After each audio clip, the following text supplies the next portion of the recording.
Oh, comment il est sale ce truc. Oh, c'est peut-être parce que ça fait longtemps que j'ai pas fait de vidéo.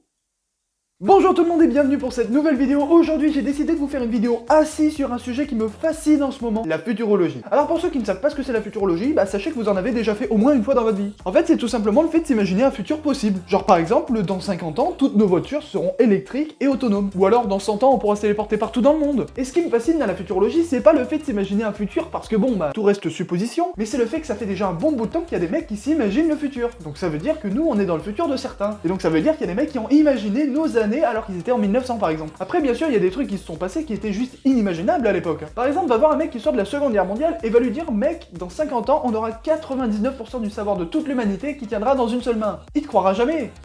Et pourtant...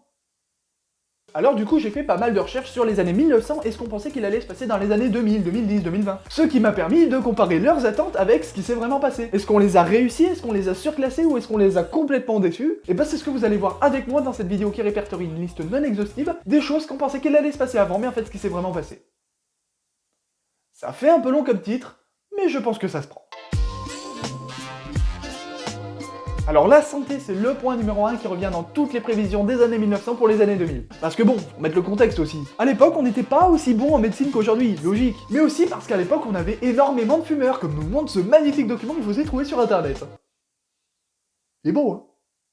Ah, c'est pas moi qui l'ai fait, mais il est beau. Quand on voit qu'à l'époque 70% des hommes fumaient, et tu m'étonnes qu'à l'époque on voulait qu'en 2000 on soit capable de guérir du cancer. C'est vrai ça, ce serait trop cool, non? Et désolé pour tous ceux qui vivent dans une grotte ou dans un monde utopique, aujourd'hui on n'est pas encore capable de guérir du cancer. Bon, à part 2-3 qu'on est capable de 1v1 si on s'y prend assez tôt, ça coûte 2-3 cheveux, mais franchement, tu survis, donc c'est pas si mal, non? Mais sinon, honnêtement, à part le cancer et 2-3 petites maladies rares, y a rien qui nous embête niveau santé, non? Le corps ou quoi? Alors oui, à l'époque, on se posait beaucoup de questions sur la santé, mais on voulait aussi avoir des véhicules plus performants. Le fumée noir qui sort du pot d'échappement? T'inquiète. Alors avant, ce qu'on pensait, c'est que pour les années 2000, on serait capable d'avoir des voitures volantes. Alors oui, on en a, ça ressemble à ça. On est carrément sur un drone géant qui fait la taille de 2 voitures, et qui en plus c'est extrêmement silencieux. Donc autant dire que les voitures volantes, on n'est pas prêt de tous en avoir. Pour continuer dans les transports, à l'époque on pensait que nos avions de ligne seraient capables de faire un voyage Paris-New York en moins d'1 heure. Et spoil, pas encore. Si aujourd'hui on décidait de prendre l'avion de chasse le plus rapide du monde, qui est le MiG-35, qui va quand même à 3500 km/h, on mettrait encore un peu moins de 2 heures pour faire ce fameux Paris-New York. Donc là pareil, grosse déception. Mais ça ne s'arrête pas là. À l'époque, se balader dans les airs, ça faisait fantasmer tout le monde. Alors on pensait qu'on allait avoir des voitures volantes, certes, mais aussi des motos volantes et même des jetpacks personnels. Alors aujourd'hui, après 18 ans de vie, je n'ai jamais pris un avion, alors je suis pas sûr qu'on soit prêt à avoir des jetpacks. Et puis de toute façon, je monte 3 marches d'une échelle, je suis pas bien, donc c'est bien le sol. Alors la communication, c'est le point qui me fascine le plus dans l'ancienne futurologie. Parce qu'on a pris des prévisions, et on les a détruit quoi. Alors à l'époque, on pensait qu'on serait capable de communiquer à distance avec quelqu'un avec seulement 2 secondes de décalage. Pas les nazes! Non, en vrai, sérieusement, en 2 secondes, on a le temps de faire tellement de choses, hein. Eminem, il a le temps de te dire 50 mots en 2 secondes, donc franchement, 2 secondes de décalage pour parler à quelqu'un, mais ce serait l'enfer. Quand je vois qu'aujourd'hui, on est capable de faire des jeux vidéo avec des graphismes incroyables et 64 joueurs sur une seule map avec quelques millisecondes de décalage, je trouve ça mais fabuleux. Et encore, communiquer comme ça avec 2 secondes de décalage, c'était pas la science-fiction de ouf à l'époque. À l'époque, ce qui faisait rêver tout le monde, c'était de pouvoir parler à quelqu'un à distance tout en voyant son visage.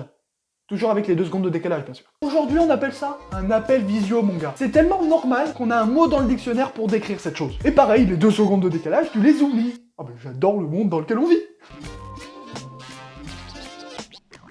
Toujours dans les années 50, on pensait que la durée de travail hebdomadaire allait diminuer, parce qu'à l'époque, c'était pas 35 heures comme aujourd'hui, c'était 40. Donc ils avaient vu complètement juste. Mais en même temps, faut dire qu'à l'époque, quand tu travaillais pas, tu faisais quoi? T'avais pas internet, t'avais 3 chaînes sur la télévision, elles étaient pas en couleur. À un moment, tu m'étonnes que t'as pas besoin de finir tôt. Dans le passé, on s'imaginait aussi que la majorité de nos emplois seraient remplacés par des robots, ce qui est encore une fois totalement vrai. Ah il y a juste à rentrer dans n'importe quelle entreprise pour se rendre compte qu'on fait plus grand chose à la main. Et c'est tant mieux d'ailleurs, parce qu'à un moment, le travail à la chaîne, ça va 5 minutes. Après, je dis ça, je fais des burgers toute la journée, donc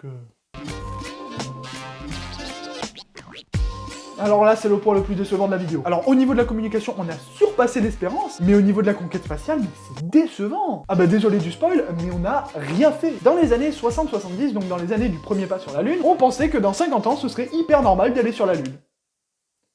Alors pas du tout. Rien qu'aller dans l'espace aujourd'hui, c'est super dur, voire même impossible, à part si tu t'appelles Thomas Pesquet, auquel cas, bon, c'est ton bureau, donc voilà. Mais sinon, c'est impossible, on est bien d'accord. Bon voilà, cette vidéo touche déjà à sa fin. Si vous l'avez aimé, n'hésitez pas à laisser un pouce bleu, à vous abonner et à partager la vidéo autour de vous. Et moi je vous dis, à plus sur YouTube.